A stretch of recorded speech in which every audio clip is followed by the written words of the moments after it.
저기 뭐야? 평소에 안 보던 게 보여. 덴마크 왕이 티코 브라헤를 불렀어요. 뭐라고 했을까요? 너 사형. 그러니까 이게 조선인들의 그 당시 생각이죠. 지구가 둥글다는 것을 믿지 못하는 허자를 꼬집어. 안녕하세요. 과학 커뮤니케이터 지구입니다. 오늘 첫 컨텐츠로 과학책 추천을 하려고 하는데, 그래서 제 주변에서 가장 책을 안 읽는 분을 모셨습니다. 책보다는 유튜브가 가깝고, 하루 24시간 중에 한 20시간 보시죠? 유튜브를. 계속 켜놓긴 합니다. 자기소개 해주시죠. 안녕하세요. 과학 커뮤니케이터 지구님의 애착인형 오진입니다. 반갑습니다. 과학 영상도 보시나요? 과학 영상. 네. 또 저랑 같은 전공이시잖아요. 맞습니다. 근데 뜨는 게 있어야 되는데 뜨는 게 없다 보니 그게 무슨 소리예요? 알고리즘은 야, 어떻게 보면 내가 만드는 거잖아요. 맞아요. 즉 검색을 잘하지 않아서 네. 보이지 않다 보니 네. 잘 보게 되진 않습니다. 나도 안 보는구나. 어떤 책을 할까 그때 고민을 되게 많이 했어요. 네. 좋은 책이 많고 또 아시잖아요. 저희 집 거실이 다 과학책인 거. 그쵸. 네. 조그만 밀리의 서재죠. 책 제목을 보여드릴게요. 이 책 제목을 보고 이게 어떤 책일 것 같다고 좀 예상을 한번 해보시면 돼요. 책은 이 책입니다. 위대한 과학고전 30권을 한 권으로 읽는 책. 저는 이게 주제인 줄 알았는데 책 제목이었군요. 여기 책 제목이에요. 저도 약간 어떤 책일 것 같나요? 그 과학 유명한 책들을 한 30권 정도를 말 그대로 단편 소설 모아놓은 것 마냥 한 권에다가 축약해서 넣은 책이지 않을까. 이 책은 말씀하신 대로 이거 300페이지도 안 되거든요. 되게 얇아요. 30권이 들었는데 30권이 들었는데 300페이지도 안 된다는 거는 한 권당 몇 페이지가 안 되는 거예요. 10페이지가 안 된다. 안 되는 거죠. 그러니까 10페이지도 안 되는 거를 읽고 내가 이 위대한 과학고전을 한 권 한 권 읽어 나갈 수 있는 책이에요. 얇죠? 네. 읽을만 하죠? 아직까지 읽을 생각 없으세요? 네. 목차를 보면 1장은 재밌는 과학 명저. 네. 2장은 위대한 과학 명저. 네. 3장이 동양의 과학 명저. 그리고 이게 되게 중요하다고 생각해요. 4장인데. 4장이 동양의 과학 명저. 이게 되게 중요하다고 봅니다. 왜죠? 과학자 이름 생각나는 거 얘기해봐요. 과학자 이름이요? 네. 저 아인슈타인. 뉴턴.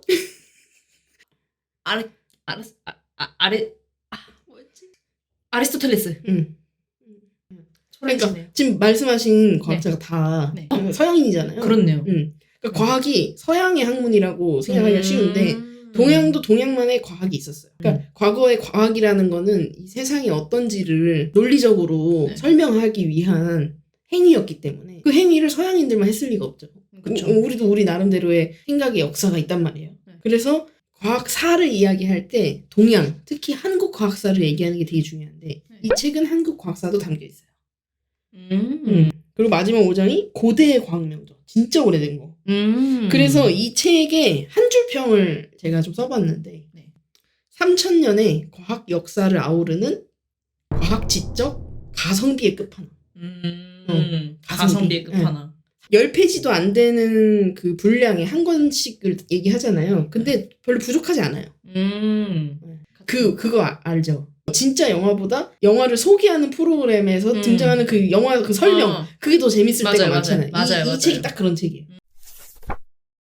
네, 이 책의 첫 번째로 소개된 책이 바로 티코 브라헤의 신성에 관하여라는 책입니다. 16세기에는 사람들이 어떻게 생각했냐면 그 아리스토텔레스에 의하면 변화가 있으면 안 돼요. 하늘은 항상 그대로여야 되거든요. 근데 티코 브라헤가 어느 날 1572년 빼빼로데이 11월 11일에 습관적으로 천문학자니까 밤하늘을 봐요. 근데 저기 뭐야? 평소에 안 보던 게 보여. 너무 반짝이는 별이야.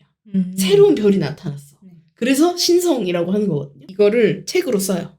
그게 신성에 관하여라는 책이에요.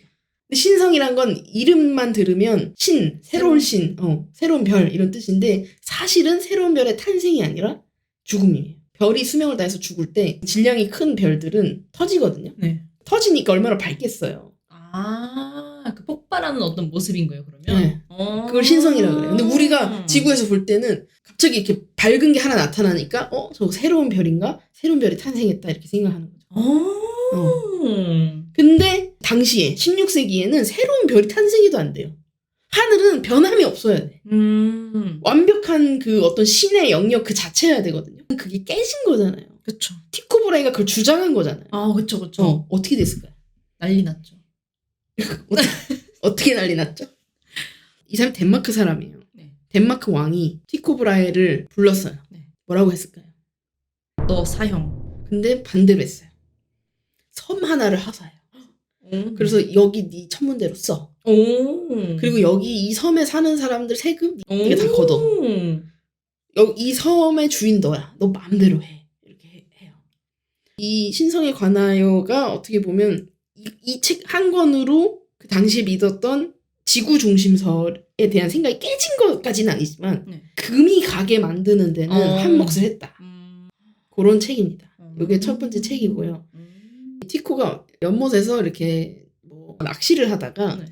하늘에서 또 뭐 반짝이는 걸 발견해요. 티코가. 그게 바로 혜성이었어요. 근데 이때 혜성을 관찰한 사람이 티코만 있는 건 아니었어요. 당시 6살이던 요하네스 케플러라는 사람도 엄마와 함께 그 혜성을 바라보고, 그리고 시간이 지나서 그 케플러는 티코 브라의 제자가 돼요. 그래서 케플러의 책도 여기 이 책에 소개가 돼요. 요하네스 케플러의 새로운 천문학. 얘랑 책이 9번째 책으로 소개가 돼요. 네. 제 추천은 1번 책을 읽고 나서 2번으로 넘어가지 말고 9번으로 넘어가서 바로 케플러를 한번 읽어보셔라. 이어지는 어떤 그런 느낌? 네. 이 티코랑 케플러는 이 관계가 되게 재밌는데 나이 차이가 많이 나고요.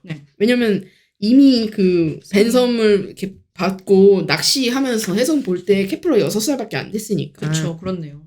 나이 차이도 많이 나지만 티코는 부자였고요. 케플러네 집은 좀 가난했어요. 그래요? 또 하나 더 있어요. 수학적 재능. 티코한테는 수학적 재능이 별로 없어요.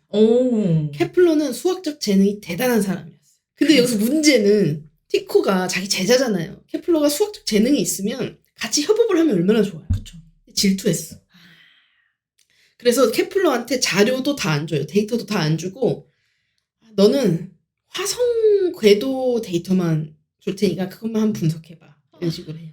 그래서 케플러의 그 수학적 재능을 마음껏 이용을 못해요. 티코가. 둘이 같이 했으면 되는데 욕심이 너무 많았던 것 같아요. 그렇네요. 그러니까 티코가 살아있는 동안 케플러가 별로 그렇게 자기 역량을 마음껏 활약을 못하는데 티코가 죽어요. 나이 차이 많이 나잖아요. 네. 그 다음에 어떻게 됐을까요? 날뛰기였나요? 케플러가? 티코의 사위가 또 방해하기 시작해요. 심지어는 케플러한테 줬던 그 아주 적은 그 데이터마저 뺏어와요. 이제 못 봐 하고. 한동안 엄청 괴롭힌 얘기가 이 책에 나오고요. 그러다가 좀 나중에는 결국 티코 브라헤의 이 천문대의 자료를 이용했음. 그리고 이 케플러가 쓴 이 책의 내용은 모두 의미 없고 뭐 허구임, 뭐 믿지 마세요. 뭐 이런 식의 문구를 그 티코의 사위가 책에 박는 것을 전제하에 케플러의 책이 나올 수 있게 돼요. 새로운 천문학이라는 책. 근데 이 책에 우리가 지구과학 시간에 배우는 케플러의 법칙들이 들어있습니다. 제가 꼭 소개해드리고 싶은 또 하나의 책이 홍대용의 의산문답이에요. 의산문답? 네. 그게 몇 번째 책이냐면 21번 책. 홍대용은 영조에서 정조까지 영조 7년에서 정조 7년까지 살았던 사람입니다. 홍대용은 조선 후기의 실학자 이자 조선의 SF 소설가라고 할 수 있어요. 의산문답은 SF입니다. 그때부터 또 SF를 또. 이 홍대용이 북경으로 파견을 60일 동안 갔다 오거든요. 그러고 나서 충격을 받은 거예요. 왜냐면 그 당시에 북경에는 누가 와 있었냐면 선교단이 와 있었어요. 서양에서. 예수를 알리기 위한 선교단이 천문대에서 근무를 하고 있었어요. 거기 가서 서양의 문물도 보고 많은 것들을 보고 돌아와요. 돌아오고 나서 쓴 책이 의산문답인데 이름이 왜 의산문답이냐면 의산이 의무려산이라는 산이에요. 중국에 있어요. 그래서 거기에서 문답, 문답. 묻고 질문, 답하다. 묻고 답하는 형식으로 소설이 전개돼요. 그래서 거기에 허자라는 인물과 허자. 허자. 그다음에 실옹이라는 실옹. 인물이 나와요. 네. 허자는 그 당시에 조선 그 후기에 고지식한 양반들이에요. 유교 중심의 그런 인물이에요. 네. 소설이니까. 네. 그래서 여기에 뭐가 나오냐? 일단 사람과 사물이 동등한가? 이런 질문이 나와요. 사람과 동물 동등한가?